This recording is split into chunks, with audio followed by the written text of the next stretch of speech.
نو حدیث مبارک کی راضی یو باندچی راغی نبی علیہ الصلوۃ والسلام خواله را او د نبی علیہ الصلوۃ والسلام نه پوښتنه وکړه وی علمني عملا يدخلني الجنه د الله پاک پیغمبر ما ته یو داسې عمل اوخه چې عمل ما جنت ته داخل کی نبی علیہ الصلوۃ والسلام ورته فرمایل تا خو ډیر یو د خبره وکړه او یو ډیر درنه خبره وکړه دا یو ډیر وګدا او درنه خبره ده چې زه تا ته یو داسې عمل وکړم ته او کې جنت ته به داخل شي نبی علیہ الصلوۃ والسلام ورته فرمایل وی غلام آزاد کا غلام آزاد کا اعتق النسم غلام آزاد کا او دویمه خبره ورته دا وکړه وفك الرقبه د غلام سټ آزاد کا یا غلام آزاد کا یا د غلام سټ آزاد کا اصحابي ورته تاسو کو وی د الله پاک پیغمبر دا خو دواړه یو شی نه دی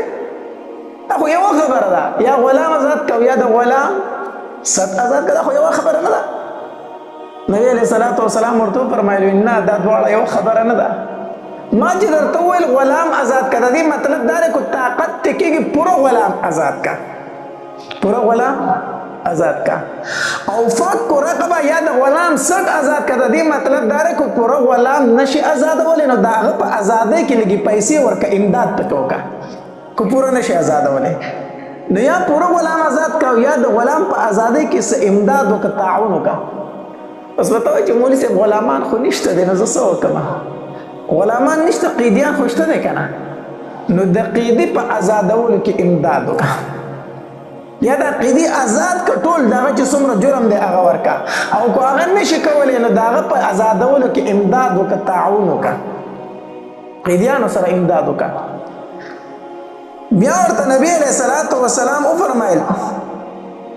وی کو دا نشي کولی نو داسې وکړه که نه چې اوښه یا بیزه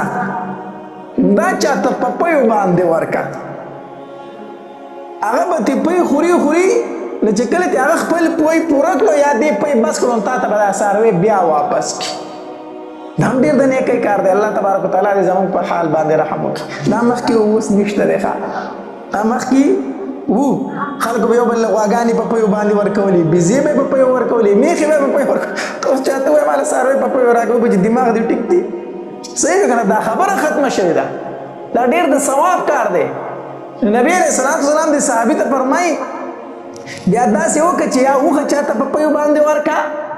یا ورته بیزه په پیو باندې ورکړه چې هغه ته پی خوري او بیا تا ته دا څاروی څه کي واپس کی دا ډیر د ثواب کار دی دا وکړه چې الله دې به جنت ته داخل کی او کو دا طاقت تیم نه کیږي نبی علیہ الصلوۃ والسلام فرمایلی در سره څاروی وي نه نو داسې وکړه چې کم رشتہ دار در نه خفه دي هغه رضا کا هغې له څه تحفه ډالۍ ورکړه خفه رشتہ دار دې څه کا رضا کا په هغې باندې احسان وکړه هغې ته هدیه ورکړه او دا ګران کار دی ښه دا څه دی ګران کار دی یو رشتہ دار خفه دی هر یو سړی په دې انتظار ناسته چې دی به ماله راځي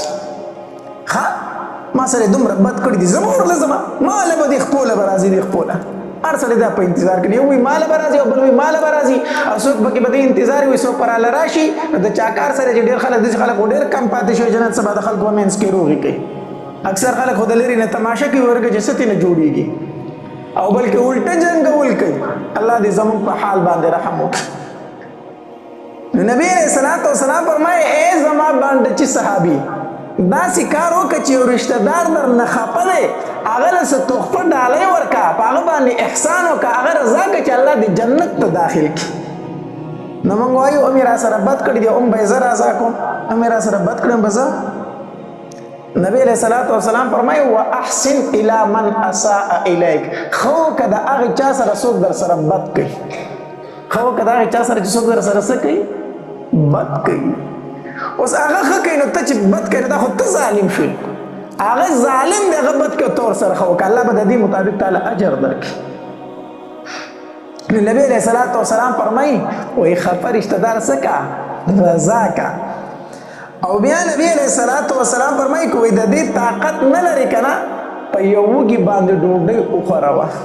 په یو وږي باندې ډوډۍ وخوروه څوک وږی دی یتیم دی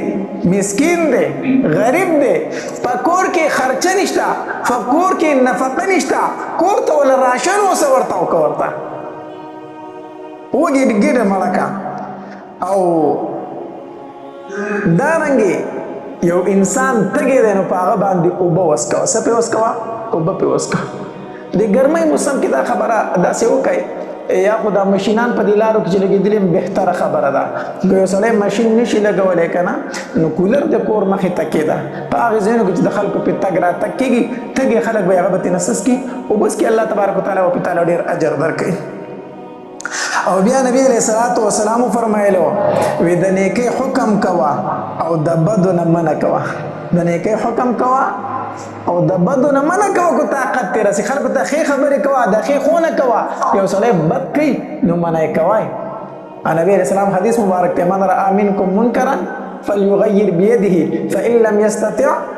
فبلسانه فإن لم يستطع فبقلبه وذلك أضعف الإيمان نبی علیہ السلام فرمای چرته بدی دی اولید کنه نو دا بدی په لاس باندې منی کا طاقت تیر سي نو لاس استعمال کنه دا کار بنه کوي تا ناروا کوي بد کوي